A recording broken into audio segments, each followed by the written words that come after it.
There's no place to escape to. This is the last Podcast. On the left. That's when the cannibalism started. What was that?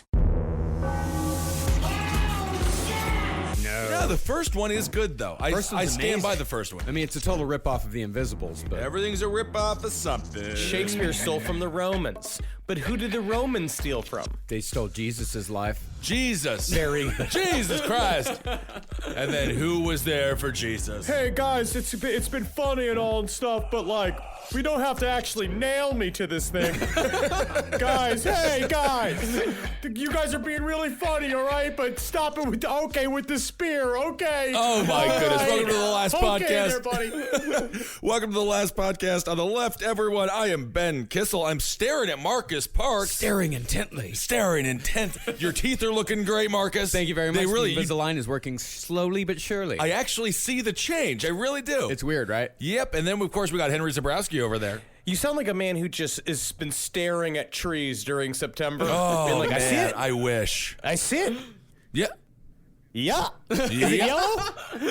Yeah. Foliage expert Ben Kissel, which just means it's just called being an outside drunk. I can't wait until my 50s, if I make it. Or maybe that's more of a 60s thing. I'm not quite sure. Yeah. Well, it depends on how fast you give up. That's true. All right. Well, we're on to Norwegian black metal part 3, and the church burnings, they're happening. They happened, and now we're on to Murder indeed. Now, when we last left the black metal scene, the competition of evil had already begun, with church burnings happening across the country, and it was only a matter of time before that quest for evil would lead to murder. Ooh. And finally, the quest for evil has arrived here in my bathroom. As you can see, what I've done is I've taken the caps off of all the toothpaste. Now the dried exterior of the toothpaste will not allow the luscious liquid toothpaste ever to hit the brush of my roommates. Oh my goodness. I remember when MTV's Real World had real problems like that. Remember that? And lead to murder it did! Whoa! In August of 1992, when Baird Eithon, a.k.a. Faust, stabbed a stranger to death in Lillehammer, Norway. Oh, now Baird or Bard or Bjord or I don't know how half these names are pronounced. His name is Faust, which is a cool name because the evil doctor made a deal with the devil. It's fucking super metal. But Bard himself was maybe 75 pounds soaking wet. And he had that thing that I cannot stand. It's a hipster thing now too, with the wispy like armpit hair hanging out of really thin arms while wearing a tank top. It really just makes me sick to my stomach. Why? Because they have nice bodies with good, luscious armpit hair? No, he looks like Ichabod Crane, and he's got that like sickly, like I'm living in a shanty town in Central Africa body, and it's just the scarecrow fingers. That's what I'm gonna call it, scarecrow fingers of fucking nipples. armpit hair. Oh, yeah. for armpit hair. I'm jealous of that. I am jealous of that body, though. Oh, that's my body. But yeah, yes, it is. Now, Faust, as I suppose we'll call him, as we can't really pronounce these Norwegian names, was a drummer for the extremely influential black metal band Emperor, signed at the time to Euronymous' Deathlike Silence Productions, as well as being a part of the so-called Norwegian Black Circle. So he's on the way up. He's doing very well in the community. He's doing well in the community, and a couple of the other guys from Emperor were very active in the church burnings. Okay. Now, Faust also published a fanzine dedicated to black metal called Orcrustus, which somehow translates to The inner circle of hell where Lucifer resides on his throne. So it's Lucifer's bathroom. Oh, I see.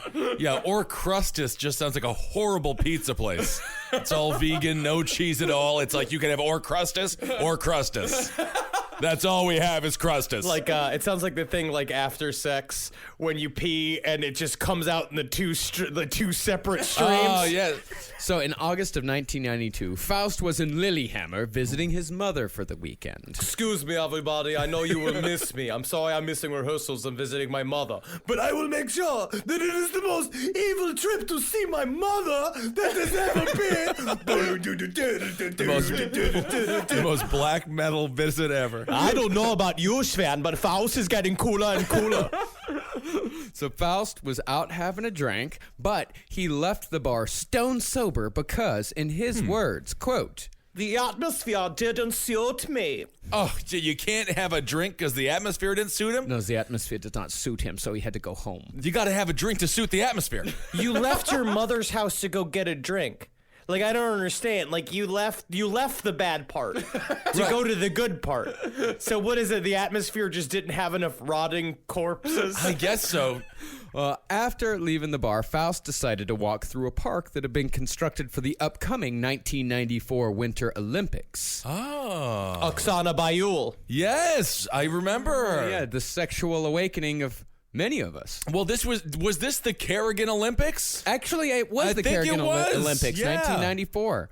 Well, in that park, a man named Magna Andresen approached Faust asking for a light, even though Magna was already smoking. Oh. Got a light? Got a light? Got a light? A Budweiser frog outside the bar. Wait.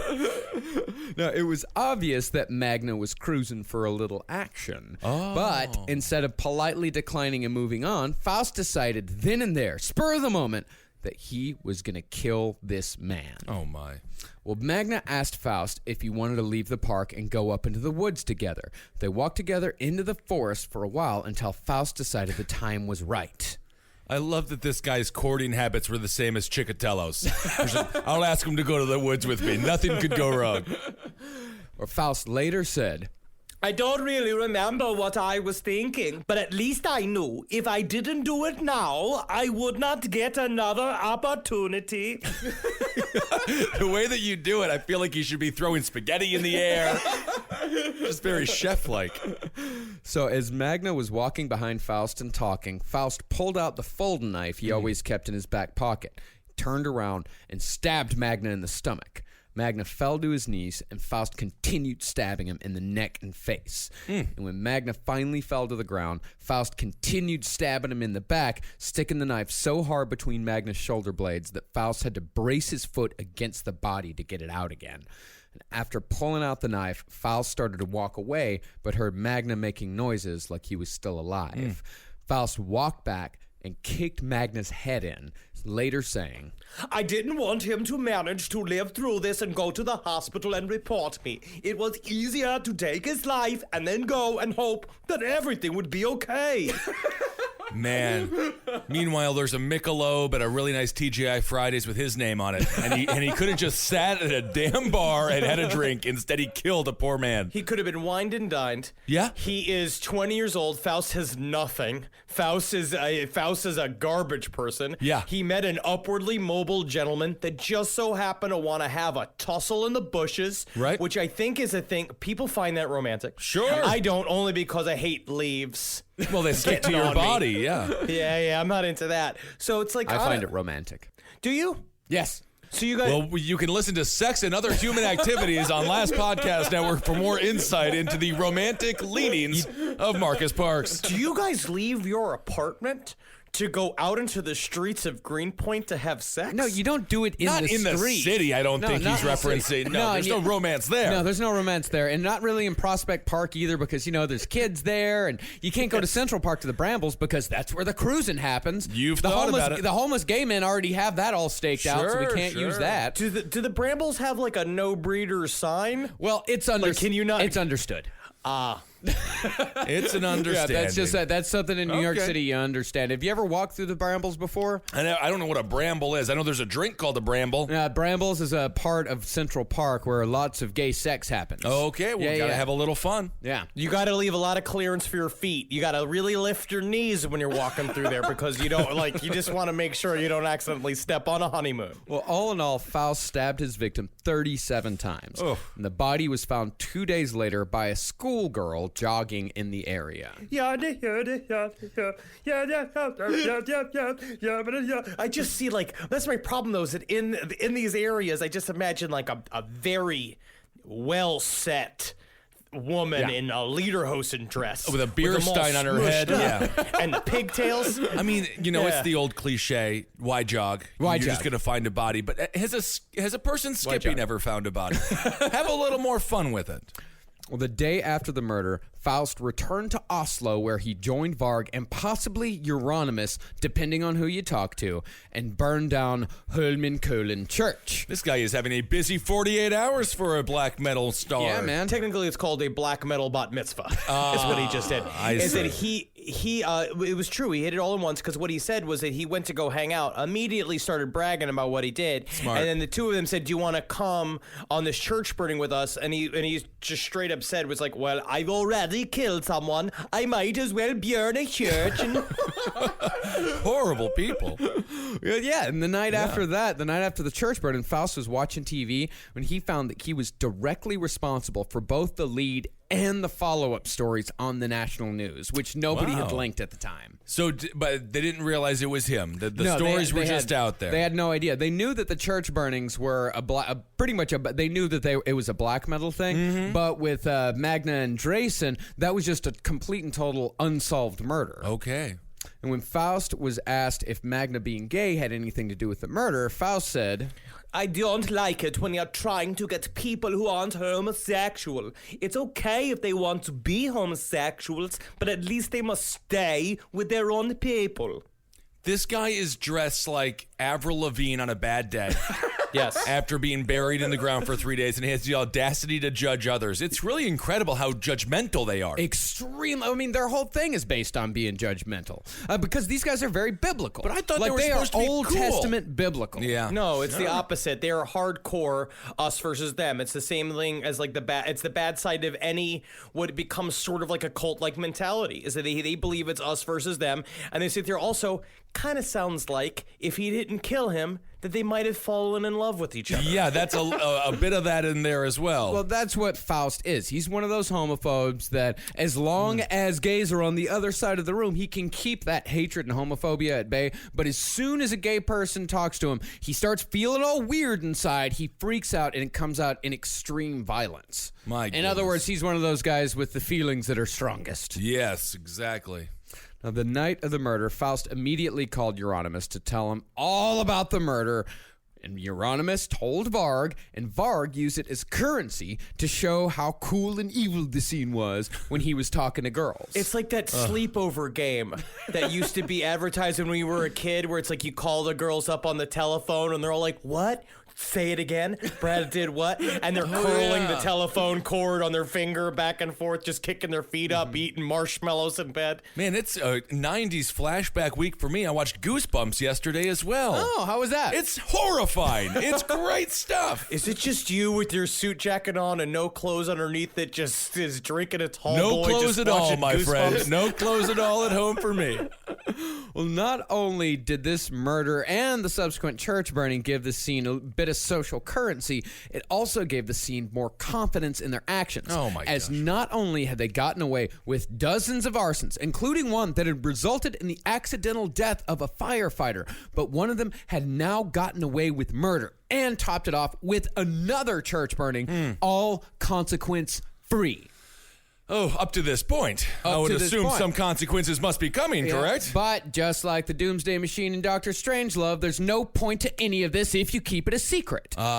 So Varg gave an anonymous interview to the Biggins Tidende newspaper. The what was that? Biggins Tidende. The big and Biggins Tidende. Are you sure this isn't a trucker magazine? What's going on? I don't know how that's pronounced. No idea. I think Biggins Tidende.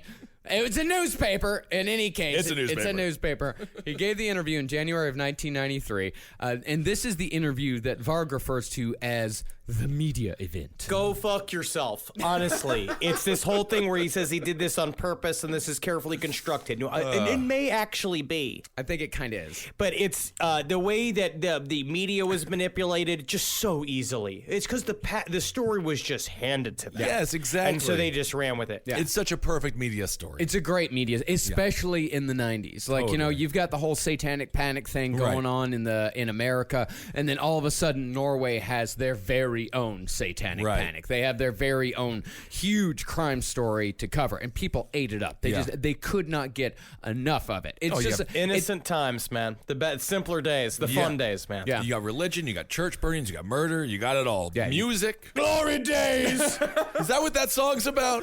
Yes. Now, Varg, who it must be remembered, still went by Count Grishnak in casual conversation.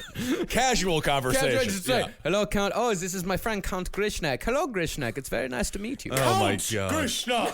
We think the pronouns are difficult now. Imagine if everyone was going by Count whenever they wanted to. I did not go to 12 years of fake royalty school to be called Grishnak. I'm sorry, I apologize, Count. I put myself through several yearly exams. I know. I wrote a thesis. I went on summer vacation where I met a girl while working at an ice cream van. I did that. I was still and that was then loosely based on the movie Once Bitten was loosely based on my story then. Well, but when I graduated, I stopped being Grishnak. All right, you're a Count. Can you just pay for this coffee and get out of this gas station, please? I have no money. Oh, you just take the coffee. Well, this was an anonymous interview that he did, but he openly said he knew who had burned the churches, saying that they were, quote, showing Othin to the people. Othin. Odin. Yes. Othin. It's Othin. I see. Okay. There are 20 different pronunciations for Odin. Woden. And guess what? And each one of them, it's like Sub-Zero Othin. It is like Desert Othin. It's Pterodactyl Othin. It's half-bus Transformer Othin. That's cool. I like Woden. Yeah, That's my favorite one. Well, of course, that's the German way of saying it. Oh, is that right? Yeah. Look at that. Interesting. Yeah. Wow. Right on brand. Wow. Woden is also a really great cum sentence. Woden. Woden. Or if you want to freeze your enemy. Except it's pronounced Woden. Oh. Yeah, but in the German way, Woden.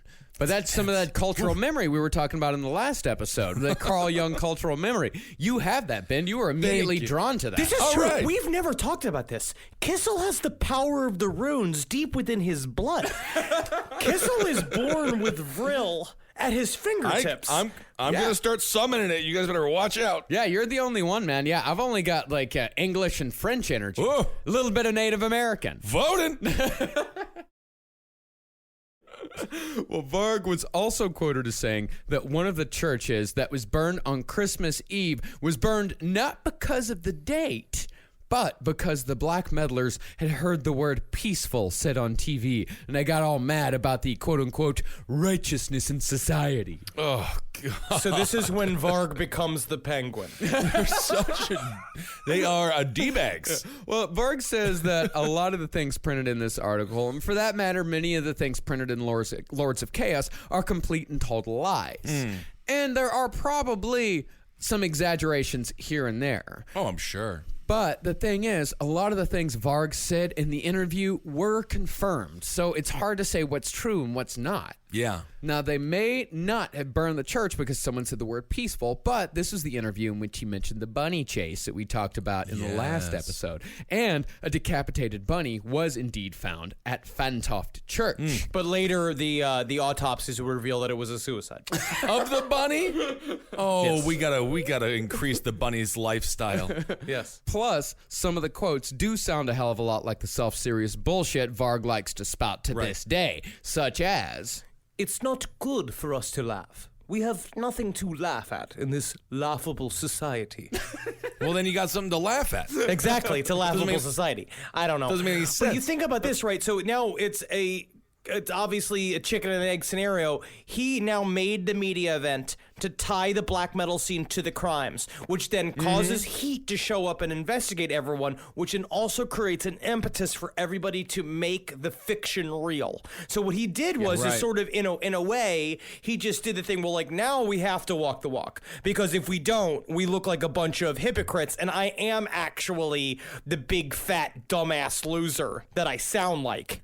Right. Are they performing ever?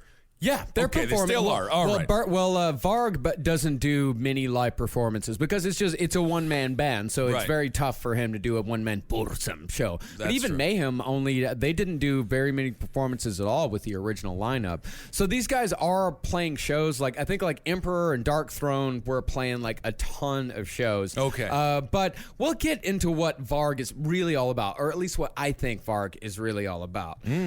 So after the interview, Varg gave the whole thing one more good kick in the ass, publicity-wise, and used a picture of one of the burned churches as the cover for the second Burzum release. And he called it Aske, which is Norwegian for ashes. Oh. And the EP hadn't been released yet, but Varg had been handing out flyers for it with his address clearly printed on the flyer. Exactly. It's like if O.J. Simpson had taken pictures of his bloody hands after murdering the two of them and like put out some kind of spoken word album called like, "Look how big these hands are. Wonder if gloves fit them." Yeah. You know, if you could see my wounds, they're on the inside, and on Nicole Brown and Ron Goldman.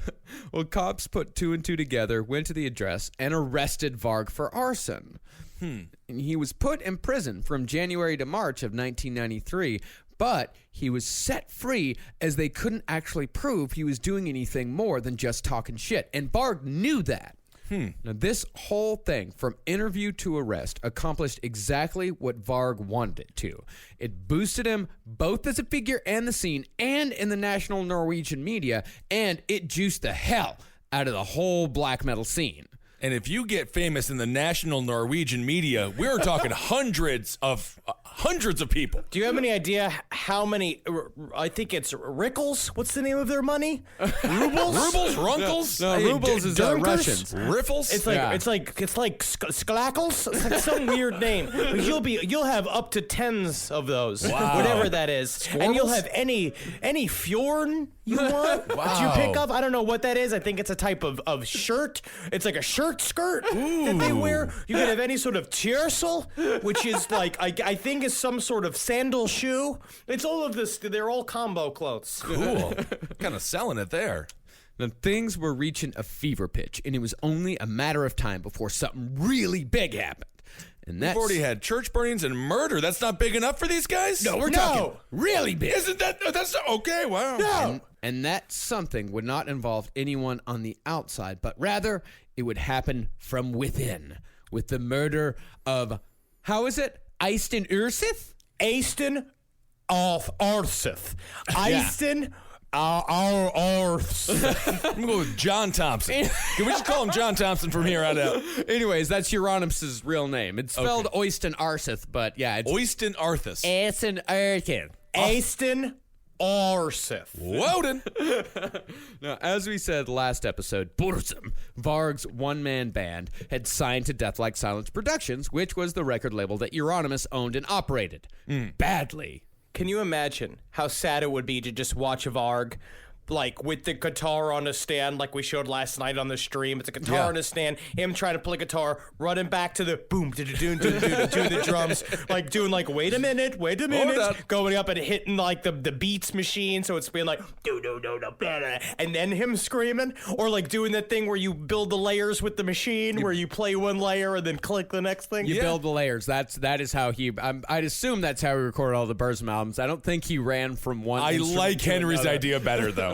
Or I do. an actual one-man band with this gigantic apparatus. He's playing everything all at once. Oh, that'd be so fun to see. This is how I get my steps in. Also, it doesn't that happen all the time in the street in the Europe with the one man bands? It seems like that is an actual band to have, as if you have cymbals between your knees. Yep, there's a Polish fella off the Bedford stop in Lorimer that he's got the toes tapping, he's got the knees going, he's got a guitar, he's got something going on with his head. God, I love one-man bands. He's a great guy. I love him so much. One of my favorite compilations in the world is called Attack of the One-Man Bands. If you can find it and you like rockabilly type of stuff, go check it out. Wow. Now, the recording of the first Burzum album was paid for by Count Grishnak's mother, who Euronymous was supposed to reimburse from album sales. And he never did, nor did he pay any royalties for that album or the Eska EP. This poor mother. If you think Varg is a pain in the ass, what is Mom Varg I think she's gonna just be like?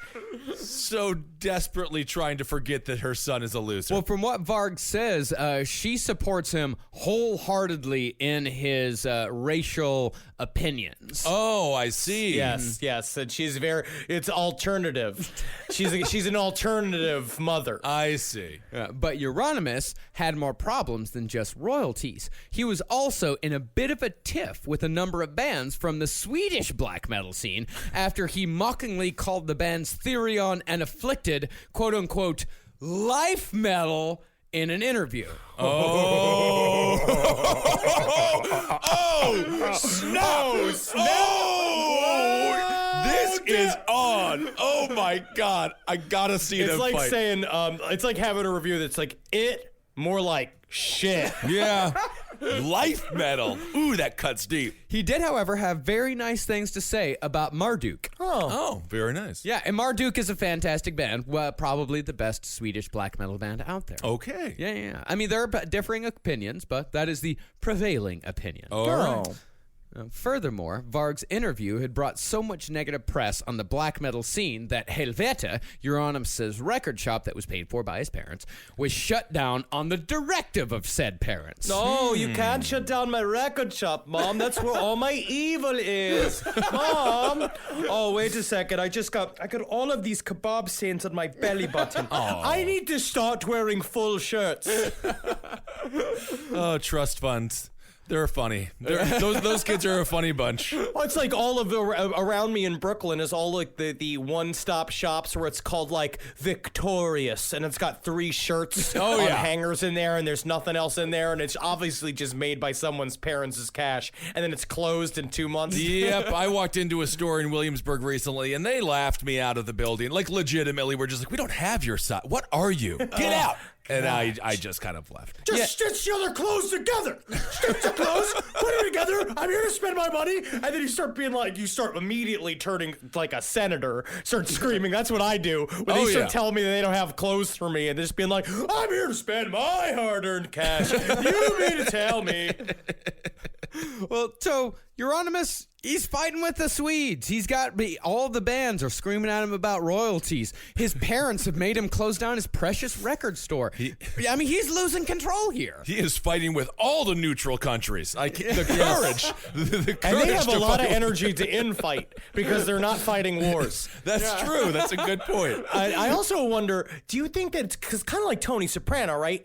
Where he's got like he's getting leaks in the ship. Yeah, sure. It's starting to like circle all around him. So now he's starting to do the thing where he is going to try and build another narrative where he is going to try, because that's what we're talking about. He's heavily talking shit about the other members of Mayhem. He's talking shit about everybody. He is now, I imagine, throwing out death threats back and forth. Now that someone is dead, because I'm just setting the scene, is that now this man is like alone on a sinking boat, and he needs to get the Charles Manson control of the group again. Yeah, he's like a little gossip columnist. Well, I think it's a little. I don't know if it's that cynical with Euronymous. I think with Euronymous, he had been more of a leader on the actual music side because he was the guy that was releasing albums. He was running the record store to sell those albums. No matter how bad he was at it, he was still putting out the music. So the murders and the church burnings, that's just a side dish. Euronymous had nothing to do with that. Nothing stuff. to do with It was a Okay. distraction. I It was a see. distraction, but he was trying to use it. Yeah. Like, he was trying to use it, but he was just so stupid. He was just so stupid, and he can't run a business. He's a musician. He just shouldn't be in charge of the record store. Yeah, and he was an amazing musician. Okay. Like, he was a fantastic musician.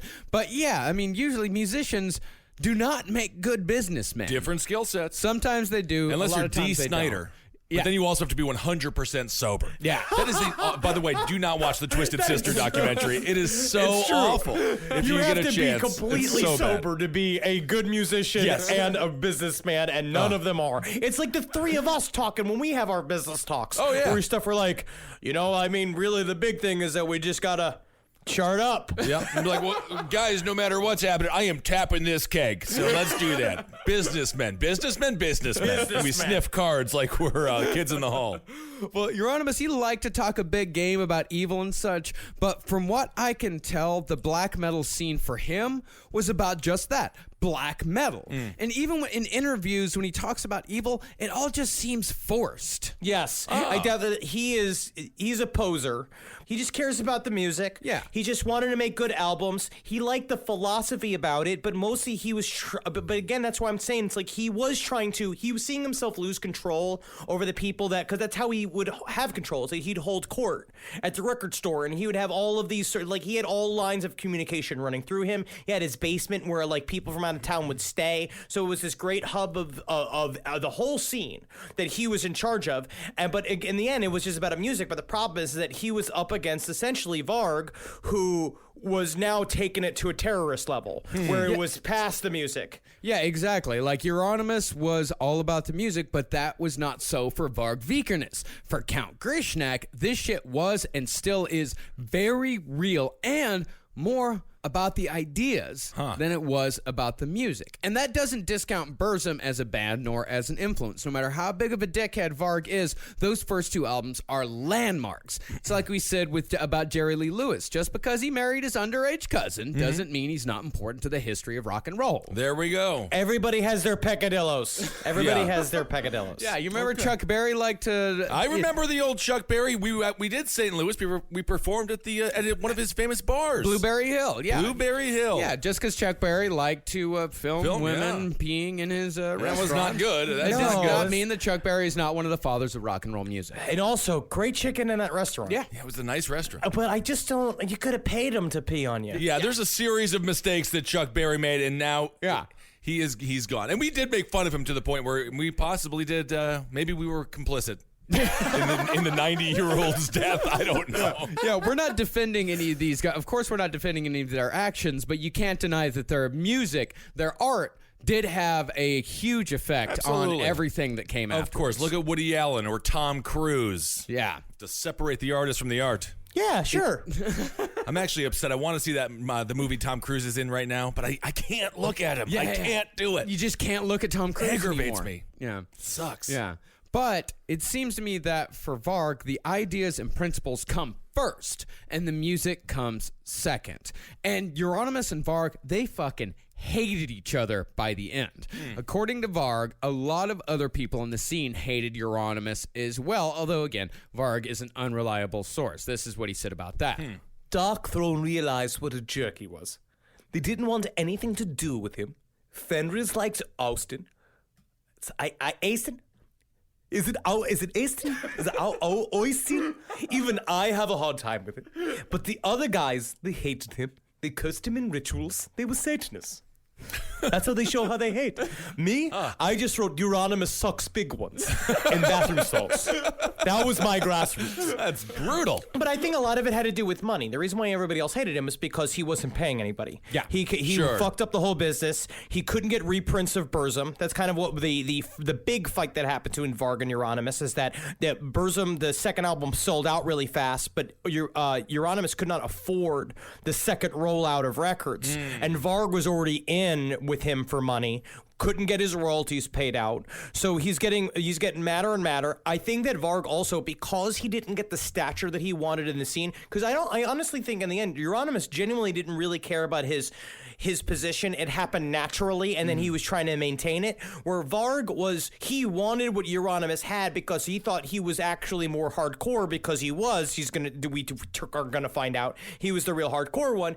And when he didn't get it, he immediately like in a way that happens with like easily bored pieces of shit, where he's just like, well, I'm done with this scene. Like I'm out with this, and that's why in the end now his music's all Norse EDM. Oh, it's not even that. It's awful. It's not Norse EDM? We'll get into Burzum's recent stuff later. All right. Now, Faust said that Varg was, quote unquote, very much into making war with Euronymous, that he didn't like him anymore because he wasn't true enough and he wasn't paying royalties, which he wasn't. That's the big issue. Yeah, that's the big issue. That is the big issue. Yeah. Yes. But also, in the opinion of Faust, Varg didn't like Euronymous because Euronymous got more attention within the scene itself. Varg may have been the poster boy to the squares, but in the scene, Euronymous was still the guy. Yeah. Because no matter what, he was pissed off, like a lot of the musicians were pissed off at Euronymous, but the fans loved Euronymous still. And they went to the record shop and everything, They right? went to the Of record course, shop. He's like the hub. Yeah, to them, like Euronymous was the guy. Yeah, it's like Euronymous is Kevin Hart and Varg is Hillary Clinton. I don't quite see the connection, let's just let that. We're gonna let the audience figure that out and send your theories to us on Twitter at Ben Kissel, Henry Loves You, and Marcus Parks. off. Now, for Euronymous' part, it seems like he was a lot more worried about the Swedes than he was about Count Grishnak. But on the night of August 10th, 1993, Euronymous would find out who his true enemy really was. Ooh. Now, there are 3 versions of what happened that night. It's like the movie Clue. But here it's with an umlaut. It's Clear. There's Varg's version, the version of the guy who was with Varg, and the official version. Varg's version begins with a call from Samoth of the band Emperor. Allegedly, Samoth told Varg that Euronymous had told him that he was planning to kill Varg by zapping him with a stun gun, tying him up, and torturing him to death. No, you need to say it the proper Norwegian way, which is electronic shock pistol, which is what Varg calls it again and again. Okay. Now, Varg would have brushed this off as Euronymous just talking shit again, but Samoth was supposedly the only person Euronymous had said this to. Well, we'll get into this. I'll attack this whole theory only because it's like they all issued death threats against everyone. That is just how they all spoke to each other. That's very difficult. He's not Catwoman. I mean, how powerful is this taser? Like this is the Sinister Six. Yeah. They're all acting like there's a bunch of supervillains all like meandering against each other when it's just a bunch of broke 21-year-olds in the basement of a stinky record shop. Extremely intoxicated. Well, Varg reasoned that if Euronymous wasn't being serious, he'd tell everybody, as he was known to do. But since Euronymous only told one person, it was more likely that he was serious about his threat. You see what I'm saying here? He told one trustworthy black metal enthusiast. In no way are they going to gossip. They are no, gossip queens. Lockbox. Al Gore, lockbox. Lock it in.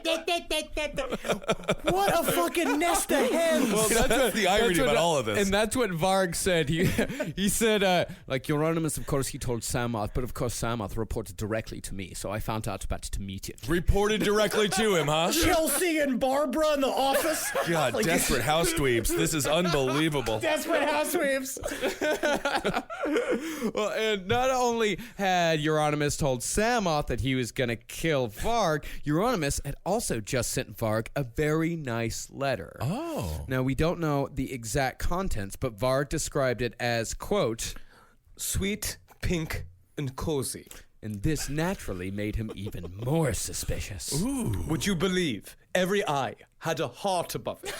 And every J, lowercase that is, like in Jörg, or in Jark, or in Gjörg, or in Jark. Everything begins with 3 J's. Each one had a heart over it. Oh. And I'm like, what are we doing, trying to seduce me? Then come over here and kiss me then, you sweet fucker, always holding out. Oh, love could be in the air. So on August 10th, 1993, Varg drove from Bergen to Oslo to, according to him, confront Euronymous about the threats, and he was joined by a guy named Snorri Ruch. What was that? Snorri Ruch? It's probably... Snorri Ruch. He is the dwarf that keeps all the rest of them awake at night. I see. I think he's dressed like a furry, right? He would have to be. It's Snorre, so it's probably like Snorri Ruch. But we'll call him by his alias, Blackthorn. That's cool. Now, you say that Varg drove. Varg was driven by Snor. He called up Snorri. He said, drive me to Euronymous' house. And he has all of these little bitches that are like, yep. And they came, and Varg hid in the back seat with a blanket over him because he said that he was too famous in Norway and that if he's seen, he would cause a commotion. Of course, I heard about that. Well, actually, Blackthorn. he does make a good point with that because he was a national figure at this point because he had been arrested for all the church burnings and people were talking about him constantly. So his mugshots were on the TV, stuff like that. Oh, yeah. Everyone knew what he looked like. So Blackthorn had just joined Mayhem, or Snorri, excuse me, had just joined Mayhem, which was Euronymous' band. Now, his part in the story is pretty fuzzy, and although there is some evidence that says he may have known what was going to happen, it seems to me like he might have just been in the wrong place at the wrong time. He was just, as Henry said, he was just doing what Varg was telling him to do. I see. So Varg showed up at Euronymous' house in the middle of the night and rang the doorbell. Euronymous let him in, and Varg walked up to Euronymous' fourth-floor apartment while Snorri stood outside having a smoke. Now, Euronymous issued a death threat to you. He then allows you to just walk into his house. He answers the door in his whitey tighties, which are Norwegian, so you know that they're covered in urine stains. Oh, sure. Well, what are you going to do? You got to let him in. Now, the only two people who know what really happened once Varg got into the apartment are Varg and Euronymous. But according to Varg, Euronymous, still in his underwear, panicked when Varg confronted him and kicked Varg in the chest. I kicking you. Yeah. And going kicking and blast. It's like in Street Fighter. So if there is like a tail of the tape, what are we talking here? Both 5'7", 115 pounds, reach about 25 inches. I actually have no idea what their sizes are. I think Varg is actually a fairly tall guy. Is he a taller guy? It seems like he is. I think he's a taller guy. They're both like gas station attendant fit. My size. You know what I mean? Where it's like they could wrestle a homeless man, but only if the homeless man's too drunk to fight. I see. All right. Varg said Euronymous ran to the kitchen to grab a knife, so Varg pulled his knife and stabbed Euronymous before he could get there. Euronymous then allegedly ran towards his room where Varg said he kept the shotgun the dead had killed himself with. Doesn't know if that's real or not. He did not know if that was true or not, but what he said is that if it was true, he had to defend himself. Mm-hmm.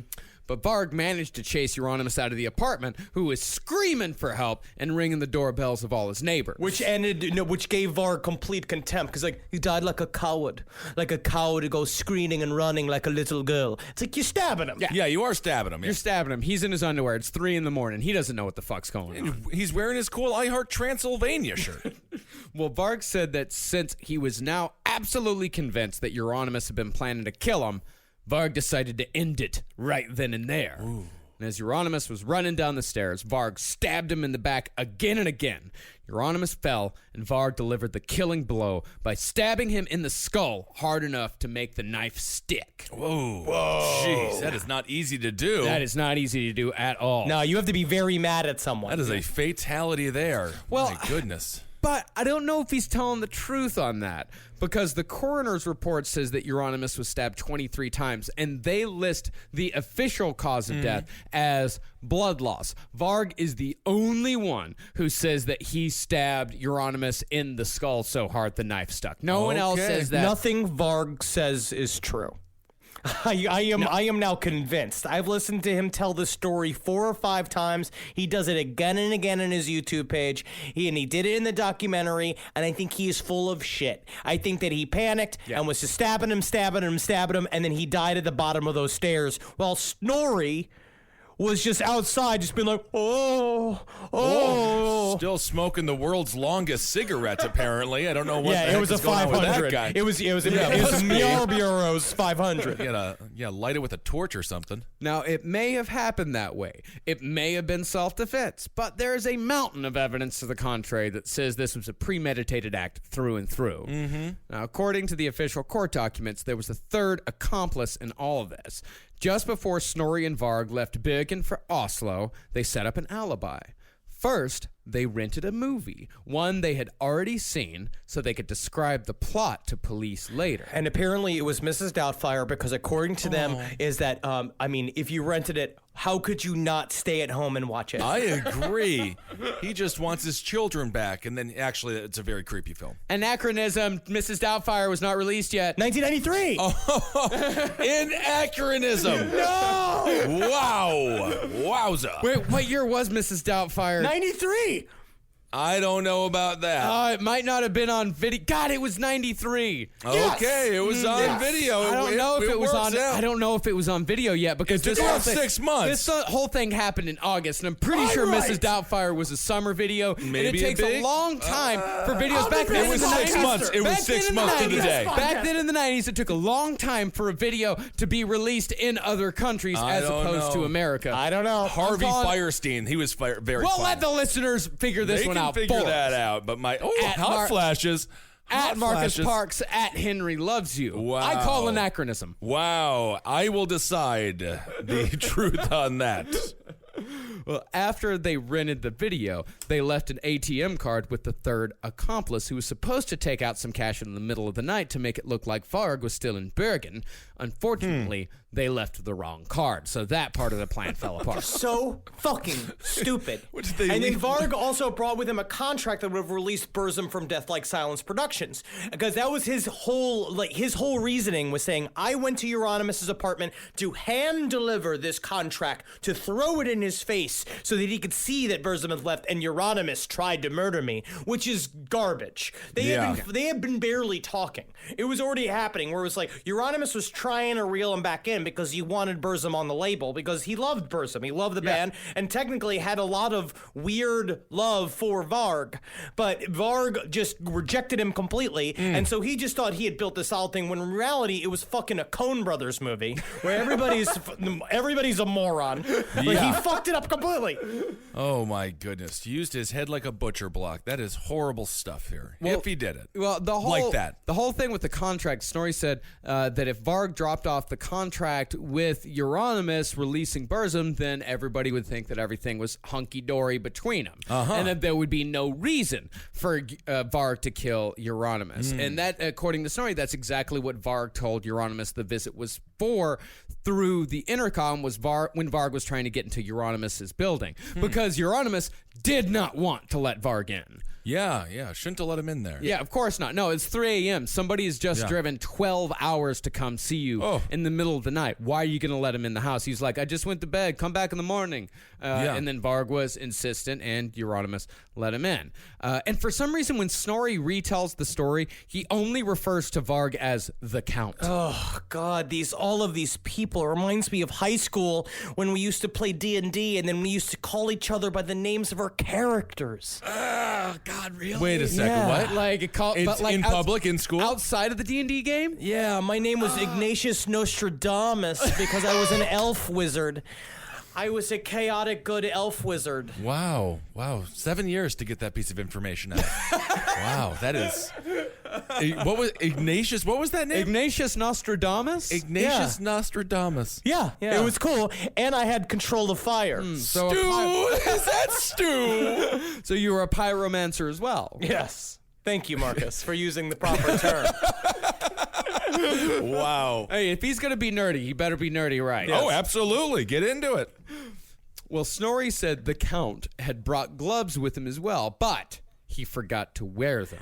Which is what Varg tried to use as a reason why it was not a premeditated murder. He's like, well, I had shooting gloves on me. I would have used my shooting gloves, which is the dumbest shit I've ever heard, that you even need to bring shooting gloves for your stuff, whatever. But obviously his story's filled with holes. Yeah. And he says, like, my story has not changed for 21 years. That's why it's true. It's like, no, you just got a good story and you stuck with it. Rolling with it, okay. Oh, yeah. Well, I'll tell you what, I think I may actually have some proof of why Euronymous let Varg into the room. Why? There's a bit of a piece that was written online that I found that I hear that I mean, honestly, it tells the story like pretty accurately, and I think it's pretty close to what like actually went on between the two of them. What's the name of the website that you read this on? Well, yeah, I'll read this story. Okay. 22-year-old Varg Vikernes waits outside of Euronymous' flat and knocks. Euronymous answers half naked, and his face is streaked with the sweaty remnants of face paint, expressionistic black and white geometric patterns, which once depicted him as a demonic and diabolical internal creature, but now only serves to characterize him as a lame Kiss impersonator. Varg, it's been a while. Varg, staring at his feet as he nervously scuffs the floorboards. Hi, Euronymous, and yes, it's been like 9 months, not that I'm counting. Euronymous. Varg, we're friends. You can call me by my real name. Oystein. Oystein? Varg, finally looking into Euronymous' eyes, very sheepishly. Okay. Hi, Oystein. Euronymous. What brings you to Oslo, my comrade in evil? Varg. Oh, you know, church burning and shit. Euronymous. Yeah, I forgot about how much of a hellraiser you are. Varg, embarrassed but flattered, doesn't realize he's blushing. As if... I'm nowhere near as evil as you. That suicide picture of your ex-vocalist is so fucking brutal. Varg, I couldn't stop thinking about you. Can I come in? Euronymous. Can it wait? It's very late. Yeah, I know. I was just wondering if we could talk about what happened last week. Euronymous. Last week? Yeah, oh, yes. I mean, I meant nothing. We were both drunk as fuck, dude. Varg, do you really believe that? Or are you just worried about Fenris? Of course not. Of course not. Fenris doesn't own me. Of course. I know that. I'm just worried. You haven't called me since it happened. It shouldn't have happened. It didn't mean anything. So it was all meaningless, you say. Those 3 hours of passionate lovemaking were meaningless, you say. You told me you love me. I do. It's just I don't want to be gay. But you are. Please don't be like this. I know you want to be with me. He grabbed Euro's face and kissed him hard. Euro didn't object and even led him to the bedroom. I'll be back. Now I just need to go to the bathroom. He walked out and Varg lay in his bed stripped off and waited for his lover. Varg's point of view. I lie flat on my back on the bed, my erection jutting out from my lower belly. I have an urgent need to touch myself, but I dare not do it without Master's permission. Still, one quick stroke can't hurt, right? With this thought on my mind, I'd reach down and encircle my throbbing member with my hand and jerking off slowly and gently. Bitch, did I tell you to masturbate? Master's voice booms from the doorway and I drop my hand. I ask you a question, slut! Did I ask you to masturbate? No, Master, but I was so horny. You're a whore. You're always horny. That doesn't give you the right to touch yourself without my permission. You will be punished now. Yes, Master, I whispered, afraid and yet aroused at the same time. Master retreats into the large cupboard in our bedroom and returns with a bag of fun gear, as he likes to call it. There's more pages of this. What on earth did we just listen to? The Oscar goes to Henry Zabrowski. Powerful performance. Now, what is... There is sexual fiction about this stuff? Of course there is. Of course. Of course Once Upon a Time in What do you Norway mean, of course is there what is? it's called, with Varg Vikernes by Livia Loves Black Metal. Okay, one time in Norway. What happened was I went to go search for Varg Vikernes wrote a version, like our Norwegian version of the Turner Diaries, and I went to go look for it to and that's the only thing that popped up when I looked up Varg Vikernes fiction. I love it. Given his homophobic tendencies, I think it's a powerful way to combat this man. So after the murder, Varg and Snorri drove all night back to Bergen, listening to Dead Can Dance so as to be as atmospheric and dramatic as possible. Oh, God. Whoa. Yeah, and once they were back, they returned the video, completing their airtight alibi. Oh, my. I hope they didn't spoil it for the clerk behind the desk, being like, it's Robin Williams the whole time. No! Yeah. No! Sorry. Now, the suspicion for the murder initially fell on the Swedes that Euronymous had been feuding with at the time. And Varg fueled this theory, telling police the Swedes were jealous of Norwegian black metal ideology, which was decidedly more evil than the Swedish version. Okay. Yeah, of course it is. We just like clocks and chocolate. Now, after hitting a dead end with Varg, police started grilling some of the black metal hangers-on, specifically a 16-year-old Swedish girl who had briefly lived with Euronymous. She said, I do not believe that Esther was killed by Swedish Satanists. Most of the Swedes are too cowardly to ever commit a murder. I will not reveal the name of the real killer. The black metal scene will exact its own revenge against him. Sorry. Yeah, that's a good point. You don't associate Swedes with murder. not a you whole don't lot. do it. No, Yeah, very no, rare. not a whole lot. The Norwegians, they I have could a see lot that. more. Yeah, well, yeah, Well, you of got your course. Anders Breivik. Oh my goodness! Yes, horrible man. Oh, 87 this people. guy. Oh, what about Anders? What about Barb? Well, Everybody hates Anders. Yes, they do. but while this girl wouldn't roll over on Varg, I suppose thinking about taking revenge herself, she did finger Baird Eithun, a.k.a. Faust, for the murder of Magna Andresen. Faust was arrested a year and a week after the murder and confessed under questioning.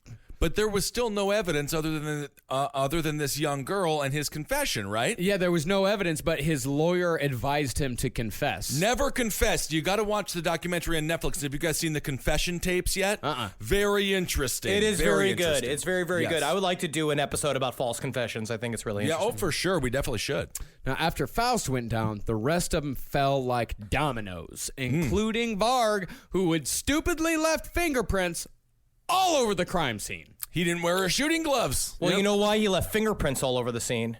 Was because Once he heard that squirting sound, his master applied lube to his 10-inch long, 4-inch thick cock. He also my applied a little goodness. to my silky smooth shaven crack and pressed one finger inside of me, wriggling it around to loosen me up. I moaned into my gag as master chuckled. "You like being fingered, don't you, slut?" he hissed. Oh, my. Unable to respond verbally, I simply gave another muffled moan. And if you are listening and you are aroused by that, it's okay. You can find it online. Pressed the huge head of his uncut cock against my hole. Master never was one I for got being it, Henry. I gentle. can't hear any we get more it. of We this. get Master it. gripped my narrow hips Oh as he my slammed his goodness. heavy meat in and out of my asshole. We've got a sex alert going on over here. It's turning into saucy talk. No wonder he had no time to clean up the scene. My good, I guess I get it now. Yeah. Now, there's a lot of speculation as to why Varg murdered Euronymous. We know Varg says that it was self-defense. Others claim that it was solely over royalties, but that doesn't really make sense either. Because if Varg kills Euronymous, he's not going to get any of the royalties. Maybe there was money in the house. Did they try to rob the place? No, not at all. Okay. No. No. Of course, there's not money in the house. Don't know. Spending all his money on kebabs and soda. I'm speculating. That's the thing. It's like in the rap world, right? When we originally were doing the series, we talked about the idea of like East Coast versus West Coast. At least those guys had fucking money. Yes. Yeah. They were all millionaires fighting each other with armies. They had boys. They had like all crew and guns and all this shit. These are just shitheads. No money in the that house. like essentially are just outside of living in a dumpster. Maybe some Eggos in the freezer. Now, the other theory is that Varg killed Euronymous for dominance over the scene to take his place at the top of the pecking order. Now, personally, I think that last theory is closest, but I think there's a little more to it than that, or a little less, depending on your point of view. Now, this is just speculation. This is my personal opinion. But I think after spending quite a bit of time with the words of Varg Vikernes over the last few weeks, that the most important thing in the world to Varg is how he sees himself. Right. That's why he killed Euronymous, for his own ego. He needed to feel powerful. He didn't give a shit about being a leader or gaining dominance over a music scene that he didn't really seem to give a shit about. Even though they're all terrible, Varg is still a man of ideas, and he couldn't stand that a man who, in his opinion, was a poser could even have the possibility of being taken more seriously than him. Which just shows how much of a loser he is. Yes. He's just such a loser. This idea that he needs to live up to what everybody else thinks of him.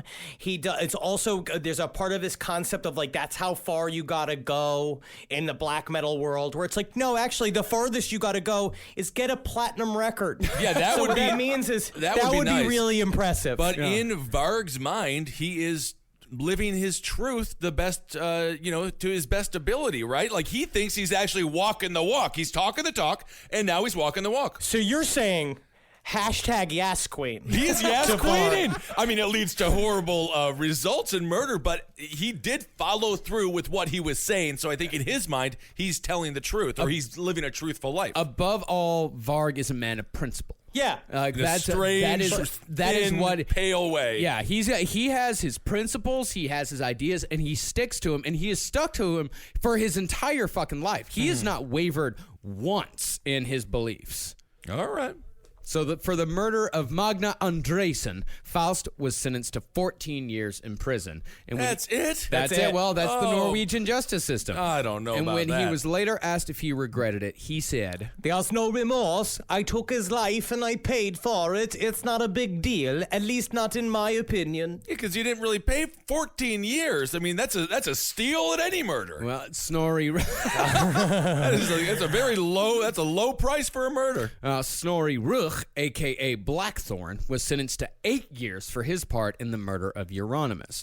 And for the murder itself, Varg Vikernes, a.k.a. Count Grishnak, got the maximum sentence in Norway of 21 years in prison. Wow. And that's also, we mentioned Breivik, Hans Breivik, who killed 87 people. 21 years is all he got as well. Mm-hmm. Yeah, I mean that's just that is the. I think I really do crazy. think Norway is a very principled country. Yeah, for better or for worse. I would say when you kill 87 people, 21 is too light. And in this case, well, I guess in this case, we probably have some murderers in this country getting 20, 15 years as well. Yeah. And it is, it's one of those things where it's, there's over sentencing and then there's under sentencing. Yeah, for sure. O.J. Simpson's about to have a reality television show. In October, He is out in October, a perfect month for OJ to be released. Well, Halloween. Well, according to the blind items, OJ is working on a book which is going to tear the Kardashian family apart. Somebody is Kim's real dad. Is it Kim or is it the which one? No. It's I believe it's Is it Chloe? It's the one that looks exactly like OJ Simpson. Is it Chloe? I think it's Chloe. Yeah. Oh, my I think it's goodness. Chloe. But for more blind items and celebrity news, That's go it. listen to page 7 on the Last Podcast Network.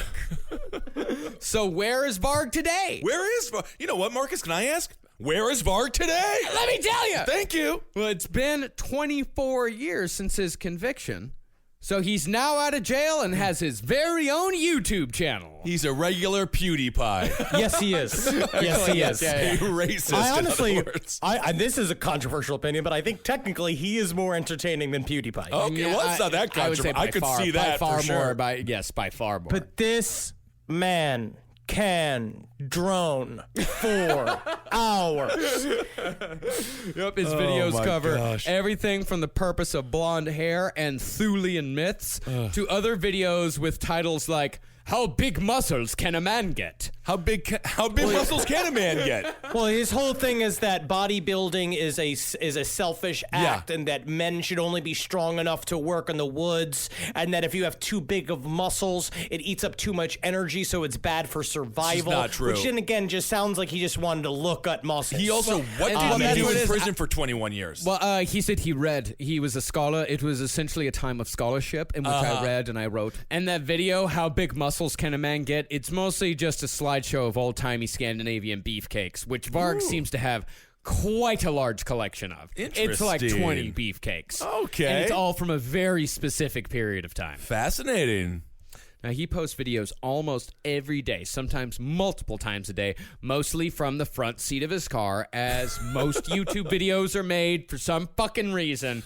You can see him playing with swords. You can see him doomsday prepping or replacing the air filter on his Volkswagen bus. And who doesn't want to see that? Marcus, what's the name of his role-playing game? Oh, God, I can't remember. He created... Look it up real quick. Because he did a role-playing game that is all grinding. He did this D&D nerd thing where he made it so it's all of the least fun parts of the role-playing game, and he made it ultra realistic, where if you need wool, you have to raise sheep, and then you have to roll dice to see if your sheep live, and then you have to and so you do it for hours and hours and hours, and eventually you get to the part where you play out the Norse myths. I'm interested to hear what an Ignatius Nostradamus, like how a character like that might participate in a role-playing game like this. Okay, cool. So I got my talisman of protection, good. I've got my talisman of Victoria is gonna let me ask her to the dance this week. I think she's going to. Victoria's the name of a real girl I had a crush on in elementary school. The role-playing game is called My Farog. Okay. Which is just that he didn't even give it a fun name. My Farog just stands for Mythic Fantasy Role-Playing Game. Yeah. He's very literal. He says, the rules are designed to make sense and to give the players the ability to immerse themselves in Thula, a highly credible fantasy world similar to the European classical antiquity, some places touching into the Viking Age or the Bronze Age, but yet different. In Thula, sorcery and ancient deities are real, and the world is inhabited by not only humans, but also elves, nymphs, dwarves, ettins, and trolls, as well as other creatures. Honestly, sounds kind of fun. It is a 161-page core rule book. Oh my, you have to read 160 pages of rules? What kind of world is this? It is a pain in No the ass. I was just looking at it. I was like, there's just so much bullshit in this. And for nothing. All right. Yeah, well, not for nothing, for fun. Yeah, but who can you talk to about it other than the people that have read 160 pages of rules? Yeah, that's pretty. I mean, a lot of role-playing game books are, they get about that thick. It's lonely. They get pretty thick. No, it's not lonely. You play it with friends. But you it's can- the opposite Yes. of lonely. Okay. no, it's all actually right. It has a pretty big YouTube group, like a okay. community. So there is a There's like community 60 there. to 70 people that get together and they play the games and they record it over YouTube and they hang out. And that's and also Varg, if you do get into the game, Varg is a direct person you can talk to. And he'll talk at you on YouTube and he'll get into talking about variances of the game because he's constantly pushing his game. Strange stuff. Now, we would play some excerpts from Varg's videos, but they are extremely boring, much like Burzum's new albums, which are pretty much just new age music for goths that borders on self-parody. Now, as far as crime in the black metal scene goes, it definitely did not end with the conviction of Varg Vikernes. It would take a whole other episode for us to cover even a fraction of these other crimes, but we definitely wanted to give an honorable mention to a man named Gal. Yeah. Now, Gal, lead singer of the black metal band Gorgoroth, Which is was awesome. arrested. Yeah, which is fucking great. It's one of those Lord of the Rings references. Yes. But fucking awesome. He was arrested in 2004 for assaulting a dude who showed up drunk and belligerent to a party at Gal's house. Now, allegedly, Gal tied him up, tortured him for hours, and collected his blood in a cup to minimize the mess. My goodness. Now, in his own defense, Gal said, As I always say, when people cross my line and I let them know where my line is, many steps before they cross it, and they still choose to cross it, then I will be the one to decide what their punishment will be. And it is every single time we are playing Hungry Hungry Hippos. And Oh my goodness, those murder hippos are hungry. Well, he tells the guys not to cross the line. The guy crossed the line. He knew where the line was. Yeah, he knew exactly where the... This guy would be a strong president. Oh yeah, Gal is known to be like the scary one in the black metal He scene. made a red line and someone crossed it. He looks fucking terrifying. I believe it. Big dude, long hair, like his corpse paint is fucking on point. He's He's got terrifying. awesome nail-covered armbands, and he's also a fucking great artist. Okay. Like, Gal he's a very interesting character.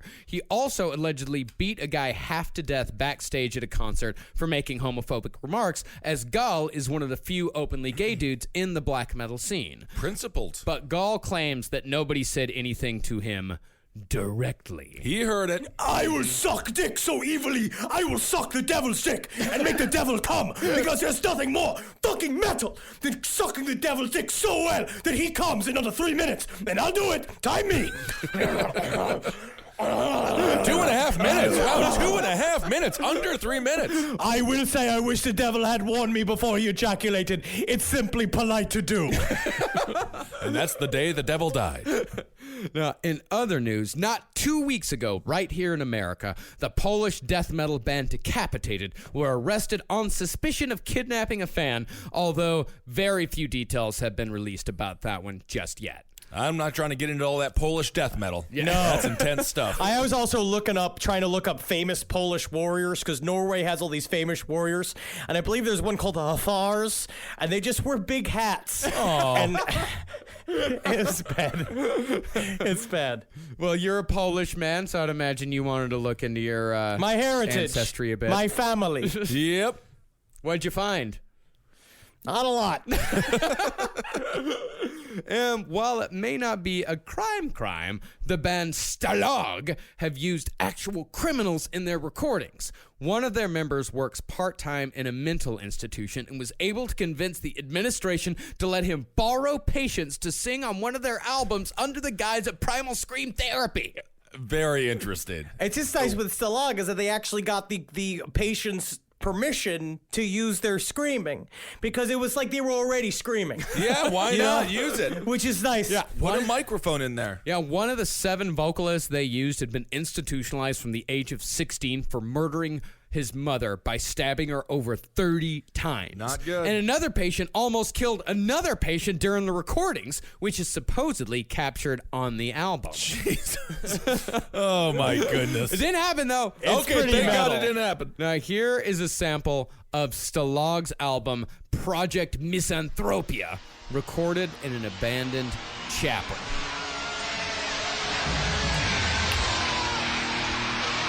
You can really snap your fingers to it. I don't know how to dance to it. Do you hear it?